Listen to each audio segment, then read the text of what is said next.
जय हिंद। कैसे हैं सभी? आई होप सब अच्छे होंगे। तो गाइस, ये टाइम एंड वर्क का तीसरा वीडियो है और पहली दो वीडियो में मैं टाइप 1 से लेकर 5 तक के बारे में बात कर चुका हूँ। आज हम बात करेंगे टाइप 6 के बारे में और 7 के बारे में कि टाइम एंड वर्क के कौन कौन से टाइप के क्वेश्चंस बनते हैं और आप उन्हें किस तरह से सॉल्व कर सकते हैं। ठीक है ना? तो गाइस देखिए, स्टार्ट करते हैं। टाइप 6 को आज हम डिस्कस करने वाले हैं। ABC किसी काम को क्रमशः 10, 12 और 15 दिनों में पूरा कर देते हैं। तीनों मिलकर कार्य प्रारंभ करते हैं। काम शुरू होने के 3 दिन बाद C काम छोड़कर चला जाता है और B काम खत्म होने से पहले 4 दिन काम छोड़ देता है। मतलब B जो है वो काम खत्म होने से 4 दिन पहले काम छोड़ देता है। तो बताओ पूरा काम कितने दिनों में होगा? तो इसको सॉल्व करने के लिए देखिए क्या करेंगे। जैसा कि मैंने पहली दो वीडियो में बताया था कि आपको सबसे पहले वही करना है। ABC, ए कितने दिनों में पूरा करता है? ए करता है 10 और बी करता है 12 दिनों में और सी करता है 15 दिनों में। और उसके बाद आपको क्या करना है? इन तीनों का एलसीएम। तो इन तीनों का एलसीएम कितना आएगा?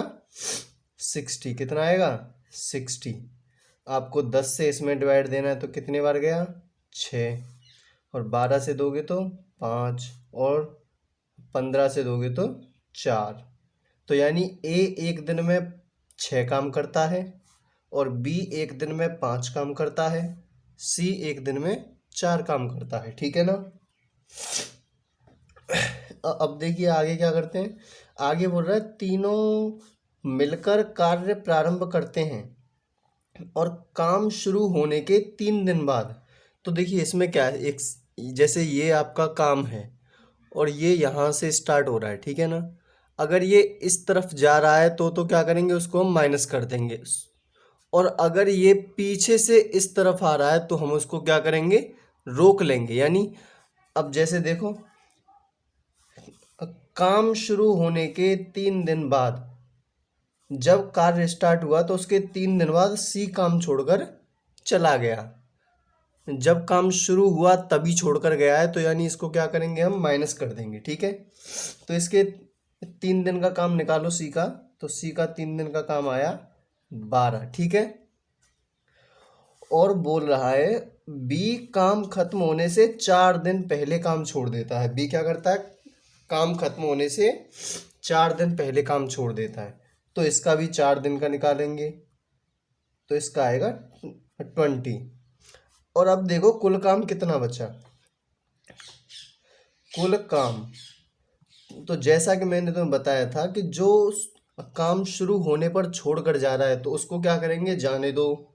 और जो काम खत्म होने से पहले छोड़ रहा है उसको हम जाने नहीं देंगे, उसको हम क्या करेंगे, रोक लेंगे। और जो बचा हुआ काम है किससे कराएंगे? उससे भी हम बचा हुआ काम कराएंगे। ठीक है? तो कुल काम कितना था? 60।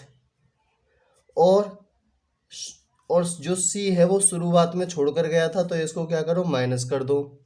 और जो बी है वो काम खत्म होने से पहले छोड़ रहा था। ठीक है ना? तो इसको हम रोक लेंगे तो यानी +20। सॉल्व किया तो कितना आया? 68। यही आएगा ना, 68। ठीक है? और अब क्या करना है देखो कि ये जो 68 काम बचा, अब इस 68 काम को कौन करेगा? जो सी है वो तो छोड़कर चला गया तो बचे कौन? ए और बी। ये ए और बी दो ही तो बचे, तो यही दो मिलकर काम करेंगे इस 68 काम को। तो इनका एक दिन का काम कितना था? 6। और जो बी का 5, इन दोनों का मिला के कितना हुआ? 11। यानी ए और बी जो बचा हुआ काम है वो 68/11 डेज में कंप्लीट होगा। आंसर ठीक है, 68/11 डेज में कंप्लीट होगा। और अब देखिए दूसरा क्वेश्चन करते हैं इसके टाइप का। दूसरा क्वेश्चन क्या कहता है? दूसरा क्वेश्चन बोल रहा है कि ए बी सी क्रमशः 8, 10 और 12 दिनों में किसी काम को करते हैं। तीनों मिलकर काम शुरू करते हैं। ए 2 दिन बाद काम छोड़कर चला जाता है और बी काम खत्म होने से 5 दिन पहले काम छोड़ देता है। तो बताओ पूरा काम कितने दिनों में होगा। ठीक है, तो देखो सेम वही प्रोसेस है जो मैंने अभी बताया था। ए का लिखो, बी का, सी का। ए कितने दिनों में, 8 दिनों में, बी 10 दिनों में और सी 12 दिनों में। इन तीनों का एलसीएम कितना आएगा, इन तीनों का एलसीएम 120 हुआ। कितना हुआ, 120। अब इससे इसमें डिवाइड देंगे तो कितने बार जाएगा, 15 बार। और इसका देंगे तो कितने बार, 12 बार। और इसका देंगे तो कितने बार जाएगा, 10 बार। यानी ए एक दिन में 10 काम करेगा, बी एक दिन में 12 काम करेगा और सी एक दिन में कितना काम करेगा, 10। ठीक है ना। तो अब देखो अब क्या करना है। और अब ये बोल रहा है ए 2 दिन बाद काम छोड़कर चला जाता है, मतलब जैसे ही काम शुरू हुआ तो 2 दिन के बाद ए छोड़कर चला गया। तो ए का 2 दिन का काम निकालो तो कितना आया, 30, जो ये छोड़कर जा रहा है। ठीक है ना। और जब ये छोड़कर जा रहा है तो इसके आगे माइनस लगा दो। क्या आपको क्या लगाना है, माइनस। ठीक है ना। और आगे बोल रहा है और बी जो काम है उसके खत्म होने से 5 दिन पहले काम छोड़ देता है। तो बी क्या कर रहा है, वो 5 दिन पहले काम छोड़ रहा है। तो बी का 5 दिन का काम निकालो तो कितना आया, 60। अब जब ये छोड़कर जा रहा है तो इसको तो माइनस करो, जो काम शुरू होने से पहले छोड़कर जा रहा है इसको माइनस, और जो काम खत्म होने से पहले जो छोड़कर जा रहा है उसको प्लस करेंगे। ठीक है। तो देखो 120 में से, यानी जो कुल काम है उस काम में से किया जाता है, ये एक्चुअल काम नहीं है, इसको हम मान लेते हैं इनका एलसीएम निकाल के कि यही काम है। ठीक है ना। तो अब इसमें से छोड़ कर गया ए, तो यानी इसका 30 आया, और बी काम खत्म होने से पहले छोड़ रहा है तो इसका आएगा 60। ठीक है। तो अब ये काम कितना बचा, काम बचा 150। ठीक है ना। और अब देखो ए शुरुआत में छोड़कर गया था, ठीक है, तो उसको तो जाने दो। जो काम खत्म होने से पहले छोड़कर जा रहा था एक, तो उसको पकड़ो, और जो बच गया एक उसको पकड़ो। तो जो बी है वो काम खत्म होने से पहले छोड़कर जा रहा था, तो एक तो बी का एक दिन का काम 12, और जो सी बचा उसका काम 10। तो 12 और 10 कितना हुआ, 22। अब आपको इसमें 22 से डिवाइड कर देना है तो इतने आएंगे डेज, और यही आंसर हो जाएगा। ठीक है। और अभी चलते हैं नेक्स्ट क्वेश्चन पे, जो इसका नेक्स्ट टाइप है उस पे चलें। तो इसका नेक्स्ट टाइप क्या बोलता है, देखो, यदि ए किसी काम को 4 दिनों में करता है तो बी शेष काम को 18 दिनों में कर देता है।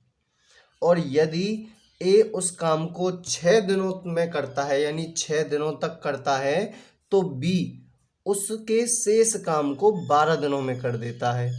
तो बताओ उस काम को ए कितने दिनों में करेगा। तो इसको करने के लिए देखो ए है, ठीक है, और वो काम को करता है 4 दिनों में। कितने दिनों में, 4 दिनों में। तो बी उस काम को कितने दिनों में कर देता है, 18 दिनों में। ठीक है। और अगर ए उस काम को कितने दिनों में करे, 6 दिनों में, तो बी उस काम को कितने दिनों में कर देता है, 12 दिनों में। ठीक है। ठीक है, समझ में आया। और अब आपको क्या करना है, अब आपको डिफरेंस निकालना है। देखो यहाँ पे क्या है, यहाँ पे है इस और इसका 2 का डिफरेंस। कितने का डिफरेंस है, 2 का डिफरेंस। और यहाँ पे कितने का डिफरेंस है, 6 का डिफरेंस। कितने का है, 6 का डिफरेंस। ठीक है। तो देखो ए के साथ 2 से मल्टीप्लाई करेंगे और बराबर बी के साथ 6 से मल्टीप्लाई करेंगे, यानी डिफरेंस निकालने के बाद जो बी के साइड का डिफरेंस है उससे मल्टीप्लाई, और जो ए के साइड का जो डिफरेंस है उससे मल्टीप्लाई, और दोनों का क्या कर देंगे, इक्वल। तो अब देखो अब यहाँ से निकालना है तुम्हें ए अपॉन बी। जब ए अपॉन बी निकालोगे तो 6/2, और इसको काटा पीटा खून खराबा, तो क्या बचा, 3/1। अब ए की जो कैपेसिटी आई है ये 3 और ये आई है 1, ये क्या है, ये क्षमता है, ये क्या है, क्षमता, यानी ये कैपेसिटी है, ठीक है ना, कि ए 3 काम करता है और बी 1 काम करता है, ठीक है। तो अब आपको टोटल वर्क निकालना है, वो क्या निकालना है, टोटल वर्क, ठीक है। तो टोटल वर्क कैसे निकालोगे, ए की जगह पर 3 और बी की जगह पर 1 रखना है, और ये कहाँ पे रखना है, चाहे आप इसमें रखो चाहे आप इसमें रखो, ठीक है। तो अब मैंने सबसे पहले में रखा 3 × 4, यानी a × 4 है, और a की जगह मैंने 3 रखा तो 3 × 4 हो गया, और प्लस अब b की जगह पर 1 रखेंगे तो 1 × 18, और सॉल्व करेंगे तो 12 + 18, सॉल्व करके आया 30, ये कितना आया 30।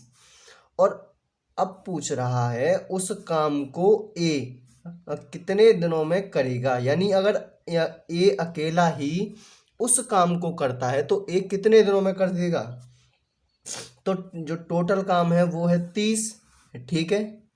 जब टोटल काम 30 है और ए की बात कर रहा है और ए की कैपेसिटी है 3, तो 3 से इसमें डिवाइड दे दो, तो कितना आया 10 डेज, कितना आया 10 डेज आंसर, यानी ए उस काम को 10 दिनों में कर देगा, समझ गए। और अब इसके एग्जाम्पल को देखते हैं, देखो आई होप समझ में आ रहा होगा सभी को, ठीक है। तो देखो ए किसी काम को 5 दिनों में करता है तो बी शेष काम को 8 दिनों में कर देता है, और यदि ए 7 दिनों तक काम करे तो बी उसे 6 दिनों में पूरा कर देता है। तो बताओ बी अकेला उस काम को कितने दिनों में करेगा। यहाँ पर ए पूछा था और यहाँ पे पूछ रहा है बी, ठीक है। तो देखो सेम वही तरीका करेंगे। ए 5 दिनों में करता है तो बी 8 दिनों में कर देता है, और यदि ए 7 दिनों में करता है तो बी कितने दिनों में कर देता है 6 दिनों में। अब इनका डिफरेंस निकालो तो 2 आया और इसका डिफरेंस 2 आया, तो a × 2 जैसे उसमें किया और वही इसमें करेंगे, और बराबर b × 2, तो a/b निकाला तो 2/2, यानी 2 से 2 कटा, काटा पीटा खून खराबा, 1/1, तो a की कैपेसिटी 1 और b की कैपेसिटी भी 1। तो अब क्या करना है समझ गए, टोटल वर्क क्या निकालना है, टोटल वर्क। तो टोटल वर्क के लिए क्या करेंगे, चाहे इसमें रख दो चाहे नीचे वाले में रख दो। तो जैसे मैंने ऊपर वाले में रखा तो 1 × 5 + 1 × 8, सॉल्व किया 5 + 8 यानी 13, जो टोटल वर्क है वो कितना आया, वो आया 13, ठीक है। अब पूछ रहा है बी की कि बी कितने दिनों में करेगा, तो बी की कैपेसिटी कितनी है, बी की क्षमता कितनी है 1, तो वो 13 काम, अगर वो एक दिन में 1 काम करता है तो जो 13 काम है उसको कितने दिन में करेगा, 1 से डिवाइड दो तो आया 13 डेज, कितना आया 13 डेज, और कौन करेगा, बी, यही आंसर हो जाएगा, ठीक है। तो आई होप समझ गए होंगे। तो इससे आगे वाली वीडियो में मैं टाइप 8 और जो टाइप 9 और टाइप 10 के बारे में डिस्कस करूंगा, और इसके बाद 2 वीडियो और आएंगी और आपका जो टाइम एंड वर्क का कॉन्सेप्ट है वो फिनिश हो जाएगा। तो जय हिंद, वंदे मातरम, मिलता हूँ अगली वीडियो में, तब तक के लिए बाय बाय।